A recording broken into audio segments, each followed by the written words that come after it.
It's easy for us to turn off our TV sets whenever we see a lopsided game or our favorite team getting blown out by 30. But sometimes there are instances when teams overcame such huge deficits and we're left dumbfounded and thinking to ourselves, sheesh, I wish I would have just watched for a little bit longer. In today's video, we're going to be rewinding some of the greatest comebacks in NBA history. And so without further ado, let's get right into it. This first one is pretty crazy, so hear me out. You're down 0-1 in the playoffs against possibly the greatest team ever assembled in basketball. You're being pummeled on their home floor with a 31-point deficit in the third. And, to make matters worse, you got no superstar to save you from this catastrophe. As far as I'm concerned, you have 0% chance of winning. If I was the head coach of the Clippers at this time, I could have easily given up and lived for another day, because being down by 31 in the third is just too tough to overcome.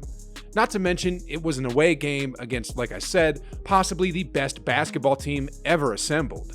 But this is the 2019 version of the Clippers. Well, they had other plans in mind. 1 point at a time, the Clippers started to close this massive gap. You play against each other like you want it to be competitive. The hands of Wilson Chandler of the Clippers. Wild shot. By the start of the fourth quarter, they managed to trim down the lead to just 14. Lou Williams, played by Andre Iguodala, got the step and a beautiful setup. The Clippers' shots kept falling while the Dubs couldn't buy a bucket to save their lives, and after just a few more minutes, the lead was cut to just a single digit. Now, in this crucial play, the Warriors doubled Lou Williams to force him to give up the ball. SGA then drew the defenders, which then led to this wide open Shamet 3 to take the lead for the very first time in the game. The Warriors weren't able to respond in the ensuing possession. The Clippers grabbed the board, got fouled, and that's all she wrote. Down 31 midway through three quarters, the Clippers rallied and came back to upset the Warriors 135-131 behind Lou Williams' 36 points. With no legit superstar in their lineup, the Clippers outscored the Dubs 41-23 in the final frame to stun the Warriors on their home turf. But man, if you thought that was amazing, wait until you hear this next comeback story. It was December 2002. Shaq and Kobe's Lakers hosted the Mavericks in one of their regular season matchups. The home team started out flat and found themselves buried early on, as the Mavs just unleashed a barrage of 3 after 3 after 3. The struggle for the Lakers continued into the second quarter, and when the halftime buzzer had sounded, the reigning and defending champions found themselves down big, 64-36, a 28-point deficit. After halftime, the Mavs, led by Dirk Nowitzki and Steve Nash, stayed composed and maintained the lead throughout the third. After 3 quarters had passed, the visitors built a 27-point lead entering the fourth, and some of the crowd were already heading towards the exits, while others were raining down boos. Despite being down 27 in the final frame, however, the Lakers stormed back and showed their championship pedigree as they chipped away at the lead one possession at a time, while rallying behind the brilliance of Kobe Bryant. Starting to find some cracks here. Oh! Kobe Bryant played. He can go quick. Corey down the middle. Outside to Kobe for 3. Get it! By Nash. Bryant takes Finley around Nowitzki. Beautiful move by Kobe. When the game was finally tied at 103 apiece, the Mamba just took over. 5 ticks behind. Kobe spins in the air. The Lakers erased the 27-point deficit behind Kobe's 21-point explosion in the fourth to stun the Mavs 105-103. They also shot 16 of 18 from the field that quarter and hit 8 free throws to complete the historic comeback. During the post-game interview, Kobe shared his thoughts about their amazing come-from-behind win. We could have easily just rolled over, and I don't think anybody would have been really too surprised at that because we've been playing so bad. It shows the heart of a champion still beats inside of us. We're fighters. While this will go down as one of the greatest comebacks in Lakers history, this is nothing compared to the comeback that happened in the playoffs of the very same year. So here's what happened. The Nets and the Celtics faced off in the 2002 Eastern Conference Finals. Both teams won a game apiece before the series headed to a pivotal Game 3 at the TD Garden. Led by Jason Kidd, Kerry Kittles, and Kenyon Martin, the Nets jumped out to a quick start by outscoring the Celtics 28-13 in the first quarter and building a comfortable 20-point cushion at the half. The first half of the third quarter tells the same story, and now we're left with this. With 8:25 left in the third, Boston was facing a 26-point deficit in a crucial playoff game on their home court. The Celtics clearly couldn't afford to lose this one, and so they dug deep and staged a comeback behind their superstar, Paul Pierce. To step up and respond right now. Pierce draws the foul and one. Point Ron Williams. Voilà encore un Plus a 20. Pierce inside, puts it in. One possession at a time, they managed to cut the lead down to just a single point with 107 left to go in the game. And after that, Pierce got fouled. And then he proceeded to calmly sink a pair of free throws to finally claim the lead.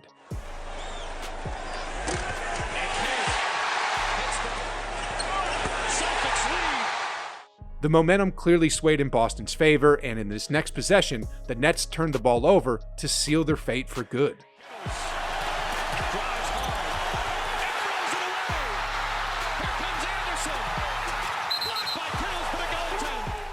After the final buzzer had gone off, the historic comeback was complete as Boston came away with a 94-90 win to take a 2-1 lead against the Nets. Pierce dropped 28 points, of which 19 of those came in the fourth.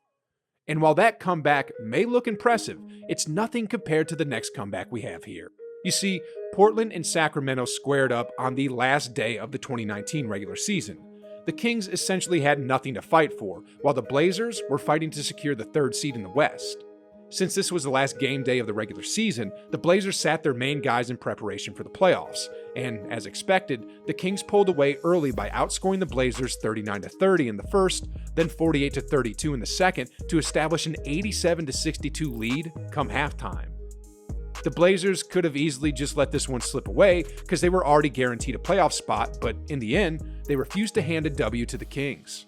Come the third quarter, the Blazers battled back and rallied behind Anthony Simmons, and I apologize if I got this wrong, but Scala Bizier. Blazers on a 20-4 scoring run.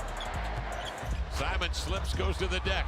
Picked up inside. They try to force a contested two. Well, if you get into a situation where you...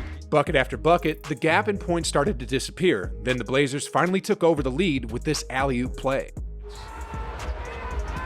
Lobs it, backdoor, leave it. Coming from 28 points down and playing just 6 players in total from their roster, the Blazers completed one of the most improbable comebacks by outscoring the Kings 74-44 in the second half, as they eventually won the game 136-131. Jake Layman, Gary Trent Jr., and Anthony Simmons all played 48 minutes, while Labissiere and Leonard logged 40-plus minutes each. Anyway, we're almost at the bottom of the list, but these last two big comeback stories I got for you are definitely worth watching and worth waiting for. You see, just recently, the Clippers had a huge problem on their hands. After struggling in the early parts of the game, the Clippers found themselves in real bad shape come halftime as they were down by 30.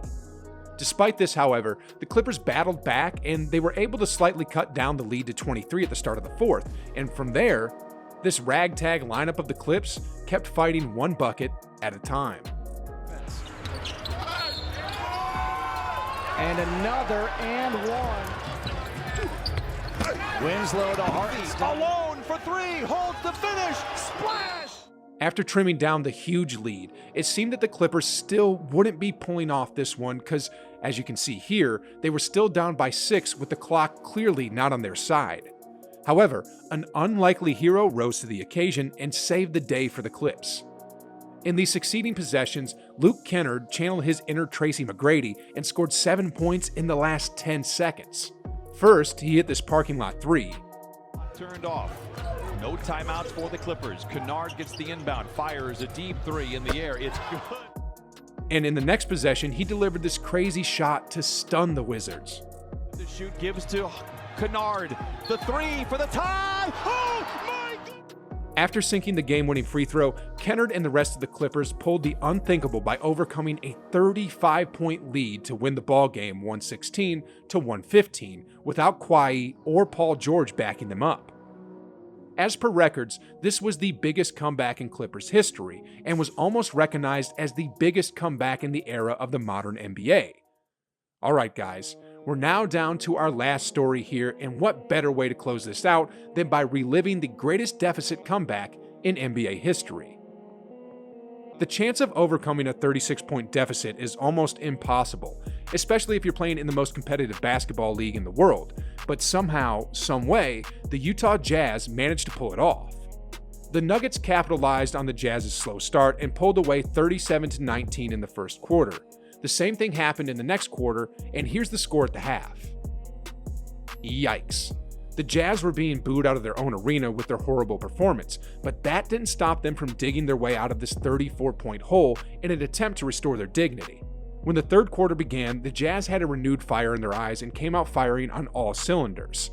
After outscoring the Nuggets 36-15 in the third, the Jazz continued to roll in the fourth, and during the most crucial moments of the game, the Jazz made back-to-back winning plays courtesy of Jeff Hornacek and Byron Russell to bag this one home.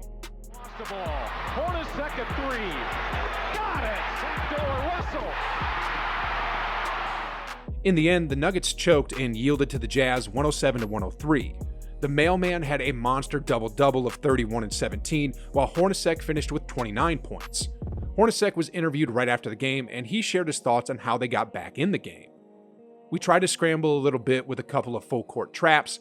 We knew at halftime we would have to pick up our defense. When we got it down to 20, then 15, the crowd got into it, and Karl started hitting shots in the post. We knew we could come back all the way. Meanwhile, here's what Bryant Stith said regarding their monumental collapse. Everything caved in on us. We played a superb first half, but in the second half, we just didn't handle the pressure. Stockton always found Hornacek for the wide open jumper, especially that last one. It just seemed to bury us. Sheesh, guys. I don't even want to imagine how the Nuggets players felt when they returned to their homes. Anyway, on a slightly different topic now, did y'all know that Kobe Bean Bryant wasn't a normal human being? I'm serious. The things he did makes today's NBA players look like soft pudding. What do I mean? Well, you can check it out here for yourself. It's no wonder why he was able to win 5 championships and inspire the next generation of NBA players. So click the video, guys, and like always, I'll see you on the other side.